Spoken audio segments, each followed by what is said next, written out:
This is Decoding Learning Differences with Kimberlyn Lavelle. This episode is gifts and purchases. And in this episode, as we're approaching the holiday season, if you are listening as this goes live, I wanted to take a minute to kind of talk about how we're choosing to spend our money.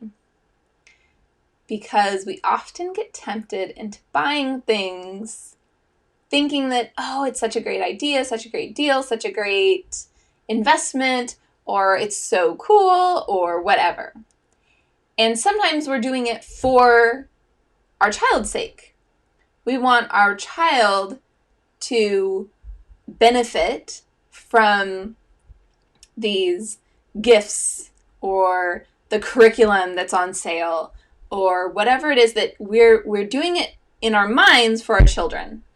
And I just want you guys to take a moment and really push back. And honestly, I'm recording this episode for myself as much as for anyone else. I'm hoping others also benefit from it. This is something I'm constantly having to walk myself through and remind myself because quite honestly, I love shopping. And I am a sucker for a good deal. So if something's on sale, I have a hard time avoiding it. So I go through some different questions when I'm considering whether or not to make a purchase. The first question that I go through, which often stops me, and it's almost embarrassing how often I was tempted by something that I really don't have any need for, because I ask myself, do I already have something that will do this same thing, that will serve this same purpose? I've also returned things after I bought them because I really started thinking through, actually, I could just use this instead. And then I'll return it. But it's even better if you can stop yourself before you bring it into your home.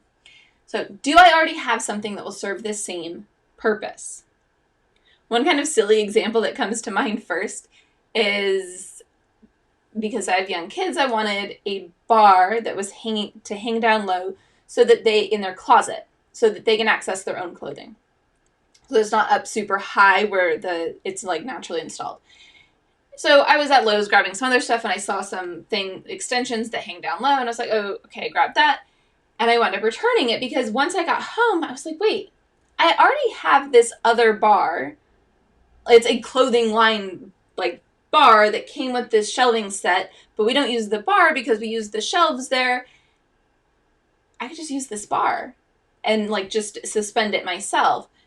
So that's what I'm doing. I returned the other thing, which wasn't a huge purchase, but all those little things can add up, right? I'm always tempted. I don't know if you guys do any of the wooden toy stuff. There's so many beautiful things and you can't ever have too many, right? Except that you can so easily. So there are these little mandalas, loose toys, loose parts, play, which can be very beneficial. But I've already invested in a set of loose parts that was expensive. So I have to constantly remind myself, I don't need these other loose parts because I already have these loose parts. And we can always collect loose parts, which is actually way more fun, to collect little rocks, little acorns, little whatever out while we're out exploring. So sometimes it's not even that it's something I've already purchased that can serve the same purpose. Sometimes it's something that is just naturally existing, or I'm reusing a cardboard box that something came in to now store this stuff. Or I'm finding new uses for things. So one of the things that I try to do when I'm like, oh, I need blank, I try to think, okay, what else, what are the characteristics of the thing that I need? What else do I have in my house already that has those same characteristics? So if I need a container of some kind, what other containers do I have? Now maybe I have this vision of this beautiful whatever container. What else do I already have that I can just use instead? So this was a big one. Do I already have something that will serve the same purpose? Next question. Will it spark new joy? Sometimes we don't buy something because we need it to be functional. We buy something because it's gorgeous. But is it really going to like constantly spark joy? Or is it like, oh, it's so beautiful, I have to have it. And then once you have it, you're going to stop appreciating it pretty quickly. Because that happens a lot. I get like so excited to have something. And then once I have it, I'm like, I didn't really need to have it. I realized I really just liked it. But I don't need to have everything I like. I can appreciate that it exists and keep it at the store and let someone else have it. I've followed these gorgeous Waldorf dolls. And there's a particular company, they post on Instagram every week these gorgeous dolls. I love every single one of them. But the benefit to loving every single one of them is I can't buy any of them. Because how would I choose? Plus, they like sell out instantly. Like the second they're on the website, they're gone. Because they're gorgeous. And so I totally understand why people everywhere are buying them. And maybe one day I'll own one of them. But in the meantime, I just appreciate that they exist. And I follow them and I look at them and I go, wow, such a gorgeous doll. I know it seems silly, but I like them. They're really pretty. Okay, so does it have a place? Let me go back just a little bit. I feel like I went through that one a little bit too fast. Will it spark new joy? So that's kind of an example of sometimes we don't need something to come into our house because it's not going to keep sparking joy, right? And maybe it would. Like maybe one day I'll buy one of those dolls and it'll spark joy every time I see it. Totally possible. Maybe it won't. I don't know. But a cheaper version of the same thing will probably not spark joy. So that's where sometimes investing in the more expensive thing is a better choice. If you plan for it and budget for it and save for it. But other times I can just look at them on the computer or on the phone and just appreciate that they exist. And that's enough. Other things I can't appreciate as much if I don't have them in my hand. And there are things in my home that every single time I touch them, they spark joy. My coffee mug, which I guess is a tea mug because I don't drink coffee. Actually, I mostly just drink Raza. That's what it's in it right now. So this mug I got at a really cute tea shop that actually has closed now. They are online, but their physical shop closed. And I loved it so much. Like I immediately had to have it, right? You know I love the ocean. If you pay attention at all, I think you'll have figured that out. I love the ocean. So it has this like gorgeous seahorse, the handle, right? And these like beautiful blue, it's like, it's not painted. It's in the actual clay or however they made it. I don't know how they made it. But I love it. Every time I touch it, it sparks joy. I am glad that I bought it. And it's my one mug. Like I don't have a whole bunch of mugs that I use because I don't need any more. I've got one. It's perfect and I love it and it sparks joy. So I'm happy I bought that, right? Sometimes we bring something into our house and every time we see it or touch it, it will spark joy. And that's beautiful. But if we wind up with too many things, we're like, oh, that'll spark joy and that'll spark joy. We can't appreciate any of them. So we have to be very selective on what we're allowing to come into our house to spark joy. Okay. The next question, does it have a place? This is especially true for bigger items, but even small ones. Really think through this. Does it have a place? Do you have a place that there's enough storage for it? Are you going to have to get rid of some things before you can bring that new item into the house so that you have room to store it? So, like with kids' toys, there's some really cool stuff that's really big. I don't know if you guys know about the Nugget. It's like the Nugget Couch. And when I first saw it, I thought it was really ridiculous, honestly. I was like, why are people paying so much money? What's the big deal? Like, just use couch cushions and build a fort. Well, most of our couch cushions are, like, sewn to the couch, so we can't really do that. Anyway. And we had an old love seat downstairs in one of the two, like, downstairs rooms. Like, we have, like, a living room and a family room. So there's, like, 2 rooms. One of them has, like, a proper couch. One had, like, an old love seat that was kind of falling apart and gross. And so eventually, I kept seeing the Nugget and hearing about it, and everyone always loved it. And I was like, okay.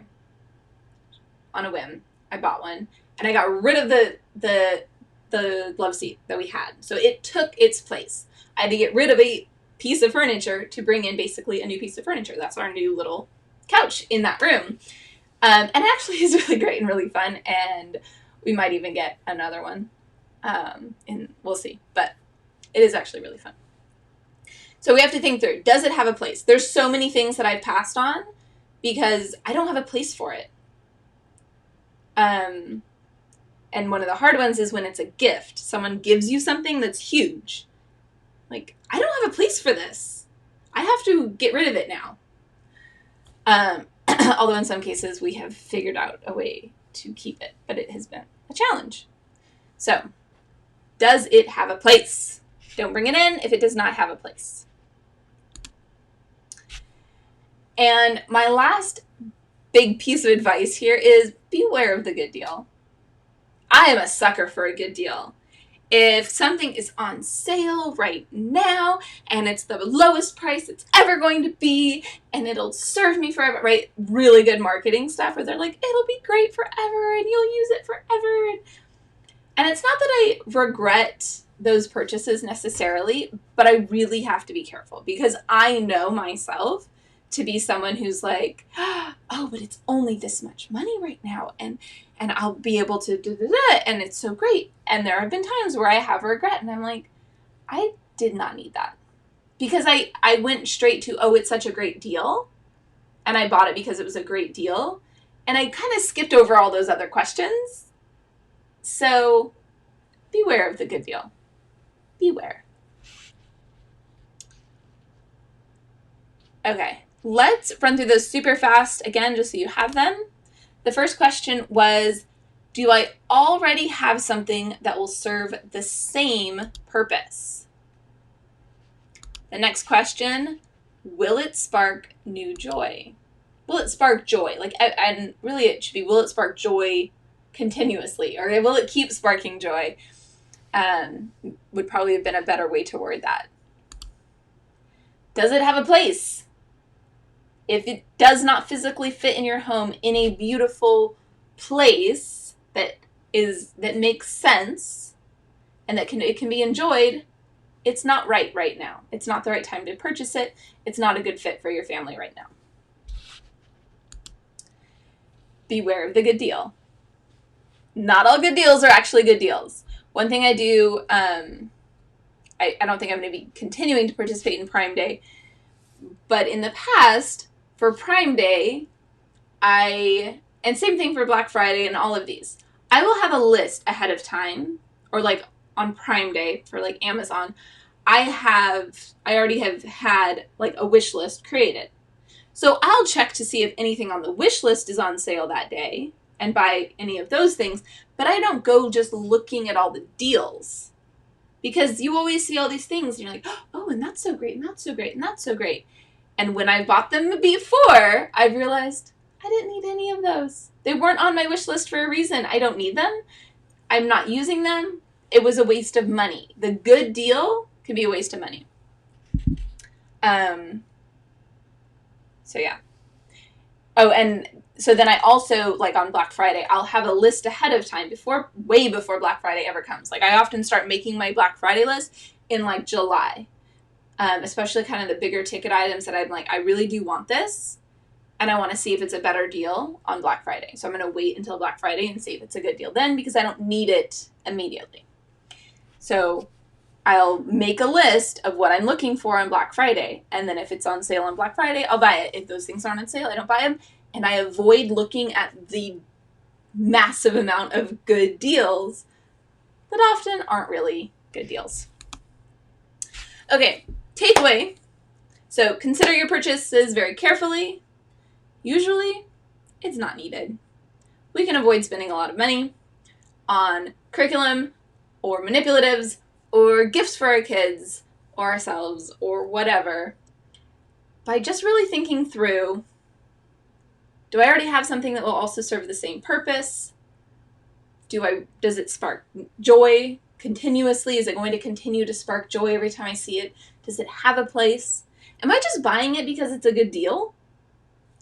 So really think through your purchases. And let me know, how do you decide on the purchases that you're making? Kimberlyn at decodinglearningdifferences.com.